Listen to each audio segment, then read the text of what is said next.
Ek het hier so Engelse woord. Ek kon nie 'n lekker Afrikaans hier vir hom kry nie. Transfiguration. En ek het toe die een hulpmiddel wat ek gebruik het vir die voorbereiding, gebruik die voorbeeld van die fliek Harry Potter, wat baie bekend is, wat baie van ons ken, en waarskynlik die boeke gelees het. Die eerste fliek, in die eerste boek, dan sit die studente op 'n stadium in 'n klas, wat hulle dan nou die vak het, Transfiguration, om iets te verander. En dan verander die kraai, byvoorbeeld in 'n beker. Transfiguration. Nou as gelowiges het ons ook natuurlik die hoop en die verwagting om te sê, Here, maar mag U ons ook verander. Mag U ons anders maak as wat ek was gister. Mag U met my werk, ons het so mooi lied wat ons sing ook, U is die pottebakker, ek is die klei. Mag U my verander, soos wat U graag sou wou. Maar voordat ons dan nou verder gaan daarmee, gaan ek vra dat jy saam met my sal lees uit Lukas 9 van vers 28 af. En terwyl julle so soek, sal ek sommer net so 'n paar goedjies noem omtrent Lukas. Hy is dan natuurlik een van die sinoptiese evangelies, met ander woorde, Matteus, Markus en Lukas is die 3 evangelies wat dan nou, kan ek amper sê, na dieselfde toneel kyk, maar dit ook amper dieselfde beskryf. En dan ook die opdrag wat Lukas gehad het, is bloot om te sê, maar dokumenteer vir ons hierdie goed. En daar is nou 'n vermoede, dit kan 'n gemeente wees, of 'n baie ryk persoon, want dit was baie duur om natuurlik te kon skryf. En dan het dit ook die ronde gedoen, dat baie mense verskillende weergawe van die evangelie vertel het, en dat Lukas dit kom amper daarop neer, dat Lukas sê, man, ons hoor al hierdie goed, maar ek sal deeglike navorsing doen, en ek sal skryf, soos wat het gebeur het. En dan nou, Lukas 9, van vers 28 af, met die opskrif, die verheerliking op die berg. Omtrent 8 dae nadat Jesus hierdie woorde gesê het, het hy vir Petrus en Johannes en Jakobus saamgeneem, die berg op om te gaan bid. Terwyl hy bid, het die voorkoms van sy gesig anders geword en sy klere skitterend wit. Skielik was daar 2 manne wat met hom praat. Dit was Moses en Elia. Hulle het in hemelse glans verskyn en met hom gepraat oor sy uittog wat hy in Jerusalem sou voltooi. Petrus en die ander het intussen vas aan die slaap geraak. En toe hulle wakker word, sien hulle die hemelse glans van Jesus en ook die 2 manne wat by hom staan. Toe die manne aanstaltes maak om van hom af weg te gaan, sê Petrus vir Jesus, Here, dit is goed dat ons hier is. Laat ons 3 hutte bou, en een vir U, en een vir Moses, en een vir Elia. Hy het nie geweet wat hy sê nie. Terwyl hy nog praat, kom daar 'n wolk en gooi sy skaduwee oor hulle. En toe die wolk hulle insluit, het die disippels bang geword. Daar kom toe 'n stem uit die wolk wat sê, dit is my seun, wat ek uitverkies het. Luister na hom. En toe die stem praat, merk hulle dat Jesus alleen daar is. Hulle het hieroor stil gebly, en in daardie tyd vir niemand anders enigiets vertel van wat hulle gesien het nie. Net tot daar.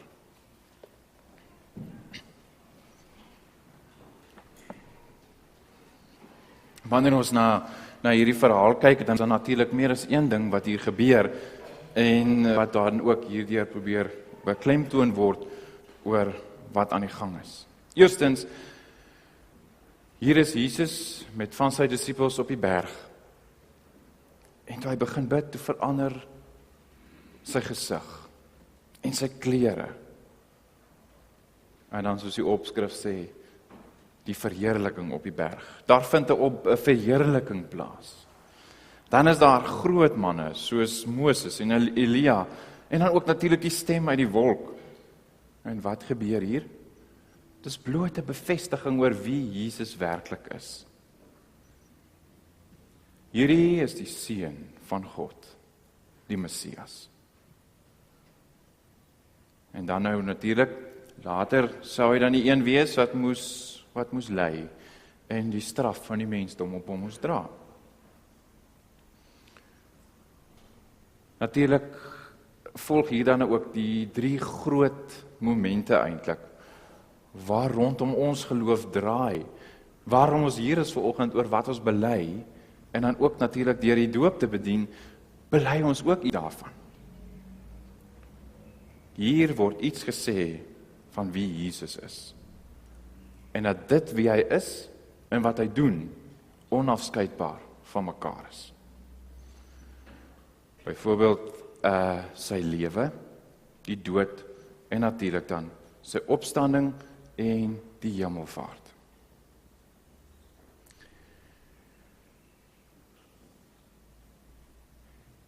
Dink vir 'n oomblik na 'n gebeurtenis wat dalk in jou lewe plaasgevind het. Dalk onlangs, dalk 'n bietjie meer lank terug, dalk in jou jong dae, iets wat in jou lewe plaasgevind het wat dalk by jou hartseer gebring het. Iets traumaties wat jy dalk selfs kon beleef. Of dalk selfs 'n geloofsaak of iets in jou lewe waarmee jy worstel.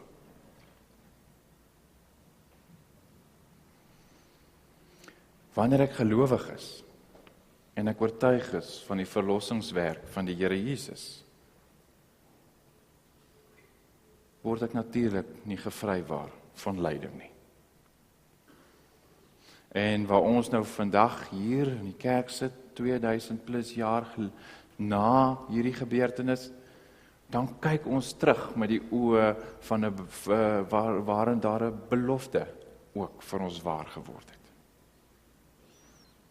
En later vanoggend het ons die voorreg om 2 pragtige klein seentjies te mag doop, as 'n teken om te sê dat hulle aan God behoort. Beteken dit dat hierdie 2 seentjies gevrywaar gaan word oor die ongeluk en die lyding wat dalk op hulle lewenspad vir hulle mag wag? Lyding en die lewe is onafskeidbaar. Selfs vir ons wat gelowig is. Selfs vir ons wat met 'n doop kom bevestig dat ons kinders aan God wil kom wy. Dat ons by God die belofte mag hoor om te sê dat hy ons God is en dat ons aan hom behoort. Maar dan lê daar hierdie wonderlike ding hierin opgesluit. Ons getuienis lê soms opgesluit in ons lyding. Ons getuienis lê soms opgesluit in ons lyding. Wanneer hierdie gebeurtenis daar op die berg plaasvind en daar 'n stem uit die wolke kom, dan probeer Lukas eintlik vir die leser sê, luister, hierdie is die Seun van God wat tot jou nader. Ons heil, ons heel maak, is daarin opgesluit dat hierdie Here die reisgenoot op hierdie pad van ons lewe is. En dan ook om vandag 2 kleintjies te mag doop, dan sê dit vir ons iets van die genade dat ons mag kies om God as deel van hierdie lewe te mag hê. Tweedens, in hierdie gebeurtenis op die berg is daar baie erns rondom gebed. Dit was die hele bedoeling aanvanklik van Jesus om sy disippels op te vat, is gebed. Jesus self het gereeld in sy eie lewe tyd gemaak vir gebed, tyd gemaak om stil te word. En as dit soveel te meer belangrik is, as dit so belangrik is vir die Seun van God, hoe belangrik is dit dan net nie vir ons nie? Ons almal wat hier kan sit vanoggend kan iets getuig van die lewe daar buite. By jou werksplek, by jou familie, by jou huis. Ons kan iets getuig van wat die lewe met ons daarby te maak.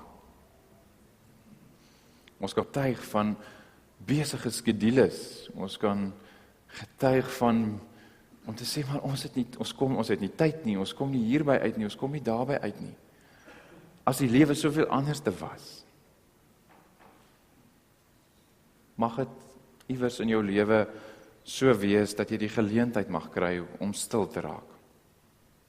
Om bloot jou af te sonder in die teenwoordigheid van jou God. Dan begin 'n mens, as die lewe met 'n mens gebeur, dan begin 'n mens ook anders te kyk na gebed en hoe ons daaroor dink en dit werk. En op die ou einde is gebed ook nie die geleentheid wat ek kry om God se arm te draai nie. Of dalk om 'n wenslys te mag opstel nie. Dit is die heilige ruimte of oomblik waar ek na God se hart mag soek. Waar ek hom mag verheerlik en ek ingenooi mag word na sy teenwoordigheid. Op Vrydae het ons by Ligstad 'n geleentheid om met die kinders te werk vir so 'n uur lank met 'n geestelike program en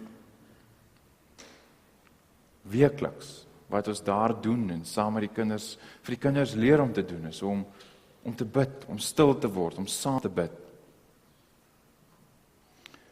Ons het juis Vrydag wat verby is en die Vrydag voor dit dan ook vir mekaar gesê dat dit baie belangrik is om met iemand te kan praat. Iemand wat weet oor wat in my hart aangaan. Gebed is daar die een gesprek wat ek net met God kan voer. Om stil te word in die teenwoordigheid van God, om toe te laat dat hy my verander en dat ek dan ook hom mag verheerlik. Daarin lê die belofte opgesluit dat my gees wel sal verander. Iemand skryf op 'n stadium, die verheerliking volgens Lukas is 'n gebedservaring. 'n Gebedservaring. Ek sou graag net weer daar by Lukas 9 vers 29 lees. Terwyl hy bid, het die voorkoms van sy gesig anders geword en sy klere skitterend wit. Ek herhaal, terwyl hy bid, het die voorkoms van sy gesig anders geword en sy klere skitterend wit.